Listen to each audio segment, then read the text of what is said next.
Welcome to the Hank Cisco Show. Don't touch that remote. I got myself a heavyweight guest. I mean, when I say a heavyweight, I'm a former boxer. And I'm going to tell him in this corner, Wayne. He is a heavyweight, not only in weight, but in thoughts, in power, in friends. And he got more class than he can use right now. Right. So, and I'm talking about Reverend Craig. Craig, good morning, good afternoon, and hello there, and Merry Christmas. And Happy New Year to you, Hank. It's great being with you again. Oh, yeah, it's great, great. We're always talking about helping people. It is one of the high points. That's what I want. Now, my hearing aids, you got to talk up loud. Okay, well, It's one of the high points, I think, that you and I both agree on, that when it comes to being a servant and certainly being a person who makes a difference in life, It's about being able to help people. I think you and I both agree.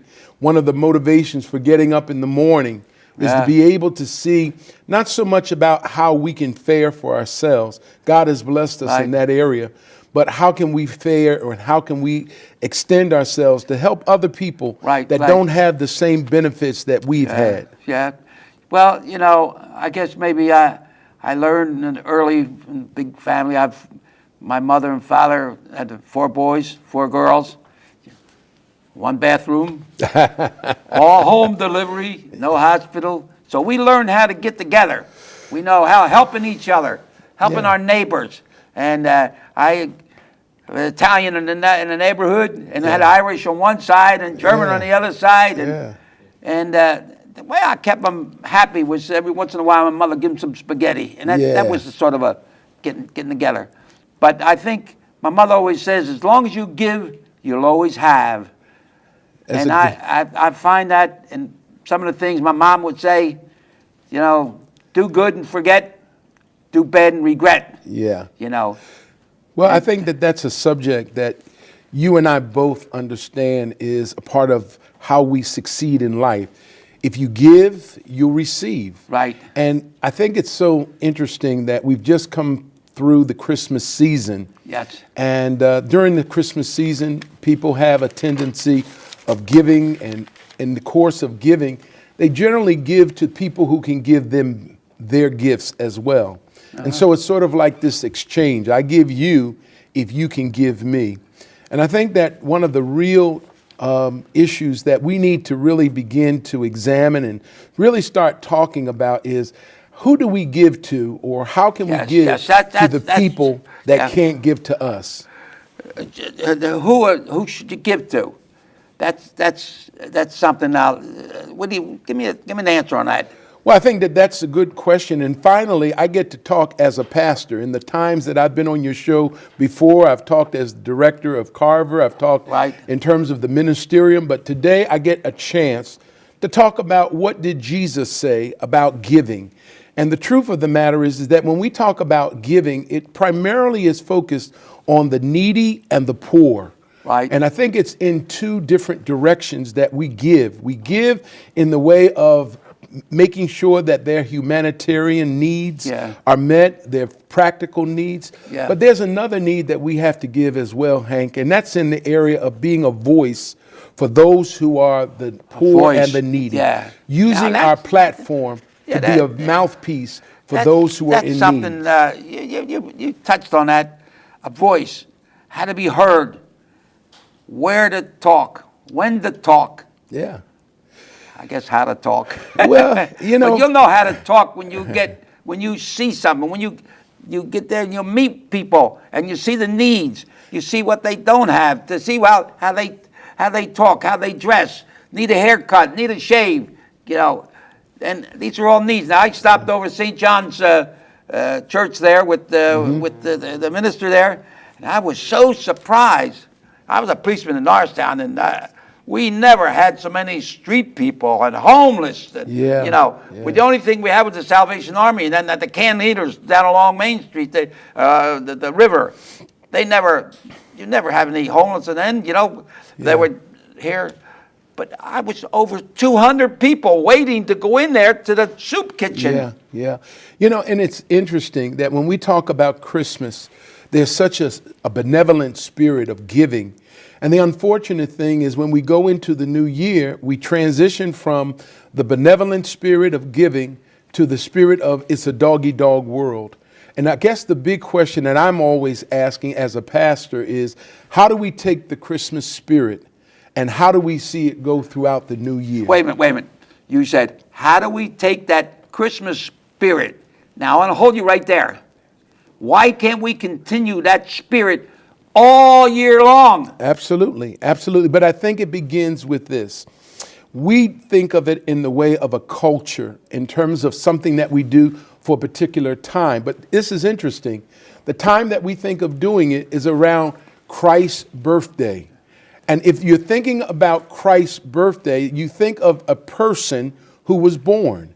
Right. And many times what people consider is the fact that you see this little baby who is in a manger, but we don't follow his life. We don't follow and listen to what he says.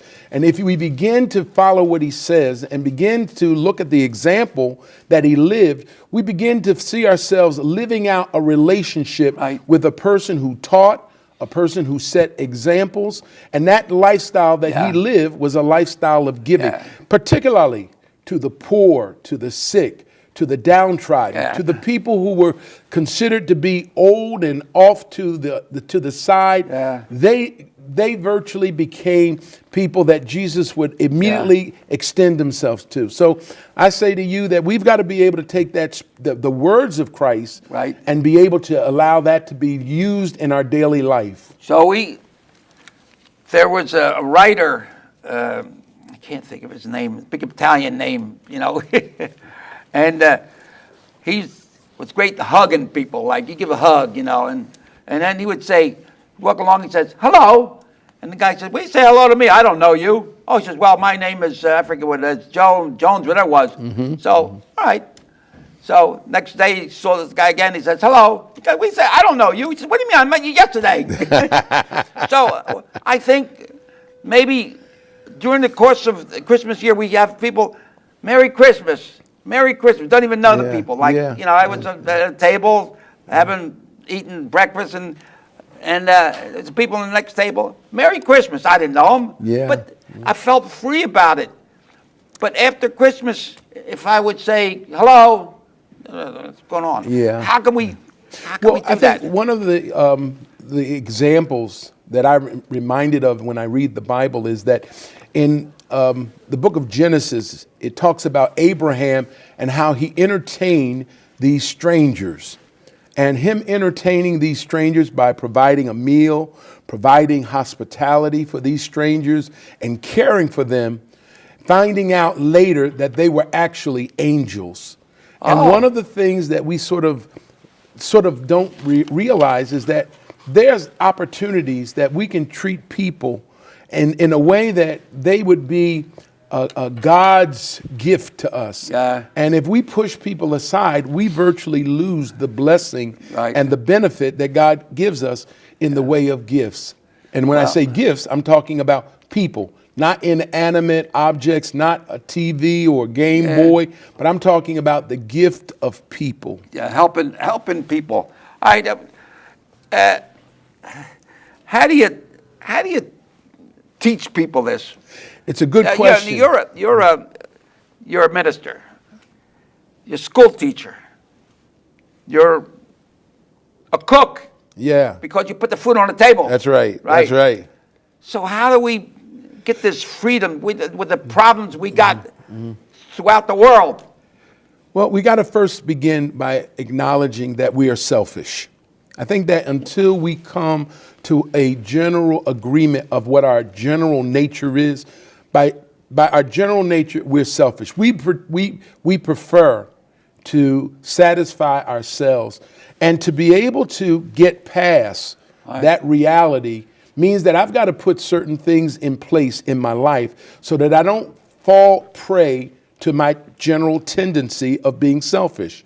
So that means that when I wake up in the morning, I've got to think of something other than satisfying myself. When we were kids, our parents would actually, give us something to look forward to. Yeah. Look at how we could benefit other people, whether it be cleaning the house, whether it be sweeping a neighbor's front. We were always told to place our attention on something else. The unfortunate thing is that people nowadays put their attention of taking care and providing help to other things like a dog, a cat. Yeah. People have this great affinity for animals, but yet they have this sense of improprietorship towards towards one another. And one of the questions that Wait, in other words, it's okay to get along with the cats and dogs, but human beings are number one. We sort of make human beings become something that I have an option of caring for. When it comes to a stray animal, we have a heart that reaches out for them. But when it comes to an individual, we sort of put these walls up based on color, based on different gender and different other socioeconomic reasons. And we need to be able to realize that the gift of people is that they are created in the image and the likeness of God. Well, I'm going to ask you another question. Do you have to be religious to give gifts? To be kind? No. Do you have to be a religious guy? No, Hank. In fact, one of the things that I think we all should be able to benefit from is the fact that you said it in the beginning. If you give, you'll always have. You'll always have. Or it's a principle. Give and it shall be given unto you. I don't know how you could say it in different ways, but you can say it's karma. That in the way of a person who extends themselves and gives, somehow it boomerangs and it comes back and it provides them with a resource. Tell me about it. And it not only provides them with a resource, it provides them with a richness in their life and in their soul. I feel good. I have a great opportunity being a policeman. I was a juvenile officer, and I was able to help people here and there. People come in. Sergeant Cisco, my son won't listen to me anymore now. Ever since my husband died, he won't listen to me. He won't. So, I didn't take any course at that time. I get what my mother, my father, my uncles, my aunts, my neighbors taught me. And I was able to help in some way. See? Yeah, and I think when you think of when we help, how it benefits us, it doesn't always come back in the same way. It doesn't come back in the same area. Right. It doesn't even come back in the same season. But in the way of us understanding the analogy of farming is where you sow seeds. And that over the course of time, if you nurture it, if you pour the right amount of water, if there's a right amount of sunlight, you begin to see the fruit or the harvest come. In other words, Yeah, and you don't always see it in the proportion that you give it. You put a little seed in the ground, and you allow it to have the time to nurture. You prepare yourself. Absolutely. You got to prepare yourself. I'm a former professional boxer. I box in New York, and I referee professional fights all around. And there was a priest and a rabbi sitting ringside, and the one fighter in the one corner was going blessing himself, and the priest and the rabbi said to the priest, I see that he must be Catholic. Do you think I'm going to help him any? It ain't going to help him a hell of a lot if he don't know how to fight, and he's not in condition. See, so you have to be in condition. Don't wait until it's there and say, "Oh my God, help me!" You better prepare yourself. The Bible says that faith without works is dead, and that there are a lot of times where people will put faith in the place of feet. And that there are times when we've got to put our feet to our faith in order to provide some practical help, practical care. And I think you and I both know that there's a lot of needs that people are looking to have met. And we can pray, and that's good, but there's times when we've got to be able to come alongside and to provide some practical help. Well, I had a very opportunity when I was a policeman. There was a funeral. We had to escort them. So rather than wait outside the funeral parlor of the church, I would go in, and there'd be the rabbi, or the minister, Catholic, whatever, and each one was something how they talked about the dead man, or the women, whoever. And it was each one, no matter they were different religions, it all come together, Yeah. I had the priest from Ukrainian church, Father Ronald, but they call you first names, Okay. Most of the priests, they go by their first name. And he told me that, well, he's Ukrainian, so he says, only in South Philly, they want the priest to say their whole names, because he's Father Ron. And I understand, he says when he's saying the Mass, he got the prayer book or the cross or something, and he hits the coffin, and I don't know. I have to find out more about that story. Why, but maybe wake him up or something. I don't know.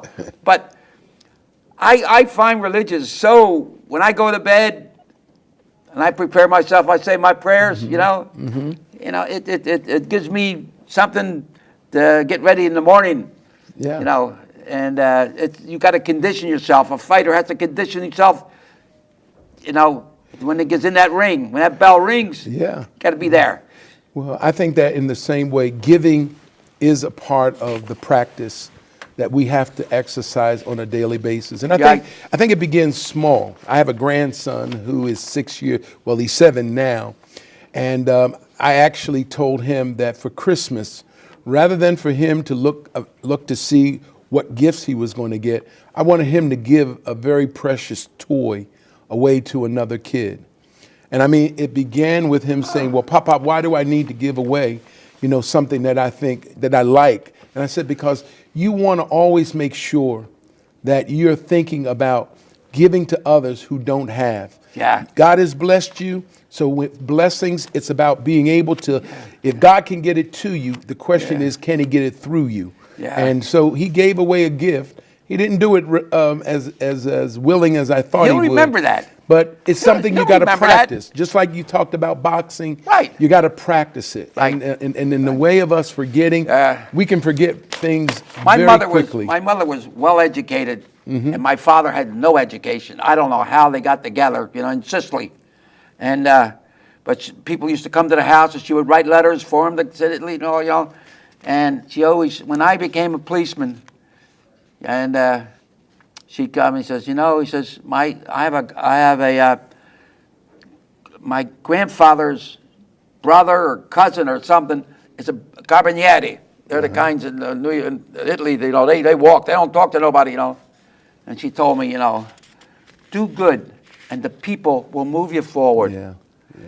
I'm in a little crisis right now, and people are coming together for something. Now, that's another story. But I'll tell you this. Now we got a question from the audience. That lady with the green dress. What are the challenges for ministry in Norristown, Pennsylvania? Well, one of the greatest challenges is working with people. I mean, we all understand that we have different ideas. We have different ways in which we feel certain things can be accomplished. And the biggest challenge is being able to find one specific thing that we can agree on and being able to commit ourselves to that collectively, because various ministries are very committed to their own ministries. They're very stretched financially as well as time-wise. So I would say that the greatest challenge is, number one, unity. And then the second thing is being able to understand our specific roles. There's a great opportunity in Norristown in order to help, but it really requires organization. And this is one of the things that I say, Hank, communication plus cooperation equals coordination. Right. And if you can get people to communicate, and if there can be proper coordination or cooperation, then it will, in fact, bring them together. Yes. Well, I know I went over to St. John's Soup Kitchen there, and they were packed, and they were eating food. They get food donated. So the minister, I'm going to try to help them in some way. I said, I'm going to bring over some of the singers. I'm going to have a little music, or something. I'm going to help them out somehow. I'll figure it out. And I said, can I say it? He says, well, Hank, he says, you won't get their attention. He says, because, some of them have problems and all. So I says, I'll get their attention. So I said, can I have your attention, please? And Have your attention.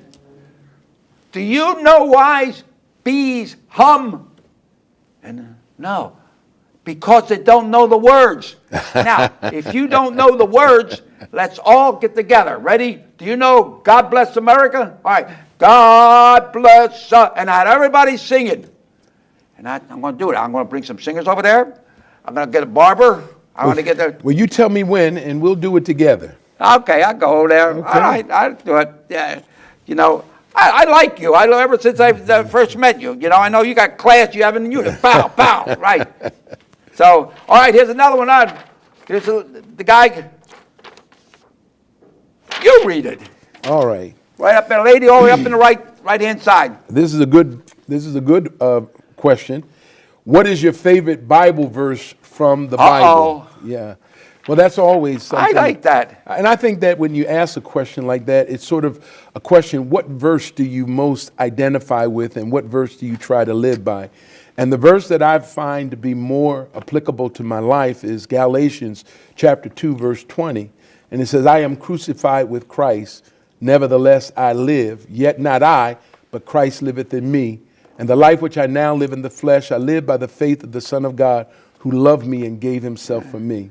And in essence, it's saying that the life that I live is not of my own, but I live by the faith that God has given me and provided me in order that I might be able to please him and to honor him and to obey him. Because apart from, the love of God in my life, I couldn't do what it is that I do. And I've been pastoring 25 years now. Right. And, we have served about families of 400 families. You're located we're in East Norriton, right near Friendly's. Right. And, so when it gets cold, don't eat no ice cream now. You'll freeze. No. But, we've served as president of the Greater Norristown Area Ministerium for an did they get together? Period. Did they get together? All of the absolutely. We came together, and now Catholic? we have about. We worked with the Catholic churches, and we actually had we have 41 churches that work together, and so I've worked there. When I was a policeman, they used to invite me there, and I would be part of it. I forget. I don't know whether the police are involved there. Well, see, I knew you were busy, so now the ministerium has come to you. So that's why I'm sitting here with you. Well, I'm 90. What am I? 94. Right. 94. And you know what? I have 2 hip replacements, prostate cancer, colon cancer, eyes there, hearing aids. I don't know what else. And I'm still bobbing and weaving. If I can get somebody my age, 94, my weight, I'll come back in the ring. And I'll make it money and I still drive a car, okay? And, I'm blessed. Yeah. How can I, these people tell me get this, that, and the other thing. I'm here. Yeah. And I want to help. Yeah. Well, my wife passed away 2 years ago, and she was there all the time. I was out here, there, night shift. Call out 2 or 3 o'clock in the morning. She put up with it. She brought up the family. Yeah. Well, so you've been a great example, Hank, in terms of your commitment to Norristown. The life of Norristown, and even as we talked earlier in the show, of how you've made Norristown a staple, and certainly in the conversation and in the minds of many people. And I hope and I pray that you will continue to serve in the various roles that you serve in, regardless of title, that you will always maintain you just the dignity. You just tell who's back of that. Hank Cisco fought amateur professional, and I never lost a fight in the dressing room. If I win or lose it, it'll be in the ring. Well, that's a good place to lose it. Tommy Lasorda, I remember wherever he would go, I'm from Norristown. He would brag Norristown. My brother Tony was a professional boxer. He fought 3 world champions. He's fighting in Washington, D.C., and the guy told him, don't say Norristown. Nobody knows. Say Philadelphia. No, I'm from Norristown. Wherever I go, Norristown, Yeah. And I'm proud of it. I was born in Brooklyn, but I was only 5 when I came to Norristown, So I went to school here and worship here and everything. So keep your left hand high, stick and move, and keep your trunks off the canvas, and you don't have to worry about it, Yeah. right? Well, I hope that we'll be able to take Christmas in the new year, and I hope Yeah. that. Here's another one. Another one. What is your church greatest accomplishment in Norristown? Our greatest accomplishment is that. What are some of the things you do? Okay. Accomplishments. One of the greatest accomplishments is the fact that we had a Christian daycare center that operated for 13 years, where we were able to see children grow up. And even today, I have the benefit of seeing children come to me and thanking me for what we were able to do in their life. We even today have a Bible Institute that's free, tuition free, that we extend and that we offer for people who have a desire to go back to school or to go to Bible school to get a certificate or a degree. And even to one of the high points I'm excited about is we offer marriage counseling. We offer marriage that's a big training, and that's an area that so many people are in need, not knowing where to turn. And that's something that we feel that we are committed to. We're committed to the families, but the marriage is what covers the children. Yeah, and if you don't have a marriage that's in place, then that means that the children are certainly out of place. You know, I saw Facebook, a good friend of mine living in Florida, and I didn't know, and he said about he's separated from his wife, and I just try to help him out. I said, take care of your family, just take care of your health. You know what? The half hour's over. And I want to talk more. I want to talk more. I want to talk with you. We're going to come back again. All right, then, Hank. So give us a little prayer or closing prayer for this Christmas. Christmas is still going on, right, with us? Absolutely. Okay, let's have a nice prayer. And I'll bless myself because I'm a Catholic. All right. You can bless yourself if you want to. All right. Then. All right. Well, Father, we thank you for the great and wonderful gift that you've given us through your Son, Jesus Christ. We thank you for the gift of life and health and family. And Lord, with the gifts that you've given us, we ask that we would be faithful and that we would be committed to preserving and caring for those gifts. We ask, Lord, that we would be that vessel that would be launched out into the world to provide care, help, and certainly support for those who are in need. May our light, may our life, may our love be a reflection of who you are. In Jesus' name we pray. Amen. Thank you. All right, here's a little thank you for you. A little gift for her. Oh, thank you. Thank you very much. Okay, and so, ladies and gentlemen, thank you so much for allowing us to come into your home. And, there's a new guy here, right? How you doing? And, but for all my Hispanic friends, adios amigos, and God bless each and every one. Keep Christ in Christmas, okay? Reverend, thank you. And always remember, light 2 candles in case one blows out. Ready? God bless America, land that I Wait a minute, I got something else. I wrote a song about Norristown. We're from Norristown, Norristown, and we'll have you understand we're the proudest in the land. We're from Norristown. Norristown, and we'll have you understand we're the baddest in the land. We're from Norristown. That's who we are. Okay, thank you. And that's it. All right, then. Okay, rock. Pow, pow.